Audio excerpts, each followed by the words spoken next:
Hi all, അസ്സലാമു അലൈക്കും. NS വേയിലേക്ക് എല്ലാവർക്കും സ്വാഗതം. ഇന്നൊരു തേങ്ങാച്ചോറിൻ്റെ റെസിപ്പി ആയിട്ടാണ് വന്നിരിക്കുന്നത്. നമ്മുടെ വീട്ടിൽ ഗസ്റ്റുകളൊക്കെ വരുമ്പോഴത്തേക്ക് നമുക്ക് പെട്ടെന്ന് തയ്യാറാക്കാൻ പറ്റുന്ന ഒരു സിമ്പിൾ റെസിപ്പിയാണ്. നമുക്ക് എങ്ങനെ തയ്യാറാക്കുന്നതെന്ന് നോക്കാം. ഞാനിവിടെ ബിരിയാണി റൈസാണ് എടുത്തിരിക്കുന്നത്. ചെറിയ പൊടി അരിയാണ്. ഏത് അരിയിൽ വേണമെങ്കിലും നമുക്ക് തേങ്ങാച്ചോറ് റെഡിയാക്കാവുന്നതേ ഉള്ളൂ.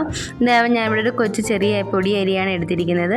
അപ്പോൾ അത് നല്ലതുപോലെ കഴുകി വൃത്തിയാക്കിയിട്ട് ഞാൻ അടച്ചു വയ്ക്കുകയാണ്. 1 കിലോ അരിയാണ് ഞാൻ ഇവിടെ എടുത്തിരിക്കുന്നത്. അതിലേക്ക് ഞാൻ 2 തേങ്ങാപ്പാൽ എടുക്കുന്നുണ്ട്. 2 തേങ്ങയുടെ തേങ്ങാപ്പാലാണ് എടുക്കുന്നത്. 1 ഗ്ലാസ് തേങ്ങാപ്പാൽ, 1 ഗ്ലാസ് അരിക്ക് 2 ഗ്ലാസ് തേങ്ങാപ്പാൽ എന്ന അളവിനാണ് ഇവിടെ എടുത്തിരിക്കുന്നത്. അതിലേക്ക് ഞാൻ കുറച്ച് അരപ്പുകളൊക്കെ തയ്യാറാക്കുകയാണ്. പച്ചമല്ലിയും ഇഞ്ചിയും വെളുത്തുള്ളിയും 2 സ്പൂൺ മസാലപ്പൊടിയും കുറച്ച് മഞ്ഞൾപ്പൊടിയും കൂടി ഇട്ട് കുറച്ച് 2 കഷ്ണം കൊച്ചുള്ളിയും കൂടി ഇട്ട് കൊടുക്കുന്നുണ്ട്. നല്ലതുപോലെ ഒന്ന് പേസ്റ്റാക്കി എടുക്കുകയാണ്. ഇനി നമുക്ക് തേങ്ങാച്ചോറ് റെഡിയാക്കാം. അടുപ്പിലേക്ക് പാത്രം വെച്ചിട്ടുണ്ട്. അതിലേക്ക് കുറച്ച് വെളിച്ചെണ്ണ ഒഴിച്ചു കൊടുത്തു. ഉലുവയും ഏലക്കയും പട്ടയും കുരുമുളകും ഇട്ട് കൊടുത്തിട്ടുണ്ട്. അതിലേക്ക് നേരത്തെ അരച്ച് വെച്ചിരിക്കുന്ന അരപ്പും കൂടി ഇട്ട് കൊടുത്തിട്ട് നല്ലതുപോലെ ഒന്ന് ചൂടാക്കി എടുക്കുകയാണ്. അതിലേക്ക് കുറച്ച് വെള്ളം ഒഴിച്ചു കൊടുത്ത്, അരപ്പ് വെള്ളമാണ് ഒഴിച്ചു കൊടുത്തത്. അത് ചൂടായി വരുമ്പോഴത്തേക്ക് അതിലേക്ക് ഞാൻ തേങ്ങാപ്പാൽ ഒഴിച്ചു കൊടുക്കുകയാണ്. ഞാൻ ആ ഒരു പാത്രത്തിന് 2 പാത്രം തേങ്ങാപ്പാലാണ് ഇവിടെ ഒഴിച്ചു കൊടുക്കുന്നത്. ഇനി പാൽ നല്ലതുപോലെ ഒന്ന് ചൂടായി വരണം. ചൂടായി വരുമ്പോഴത്തേക്ക് അതിലേക്ക് നമുക്കൊന്ന് അരിയൊക്കെ ഇട്ട് കൊടുക്കാം. ഞാൻ നേരത്തെ ഉപ്പൊന്നും ഇട്ട് കൊടുക്കുന്നില്ല കേട്ടോ. പാലൊന്ന് ചൂടായാൽ മാത്രം മതി. ചൂടായി വരുമ്പോഴത്തേക്ക് അരി ഇട്ട് കൊടുക്കുകയാണ്.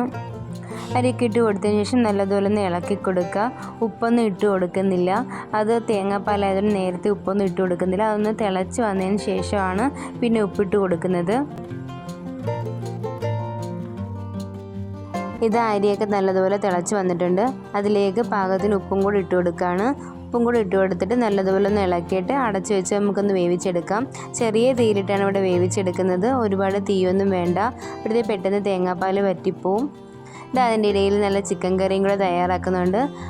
അപ്പോഴത്തേക്ക് നമ്മുടെ തേങ്ങാച്ചോറ് ഇവിടെ റെഡി ആയിട്ടുണ്ട്. വെള്ളമൊക്കെ വറ്റി. അതിൻ്റെ മുകളിൽ ഞാൻ കുറച്ച് മല്ലിയിലയും കൂടി ഇട്ട് കൊടുക്കുന്നുണ്ട്.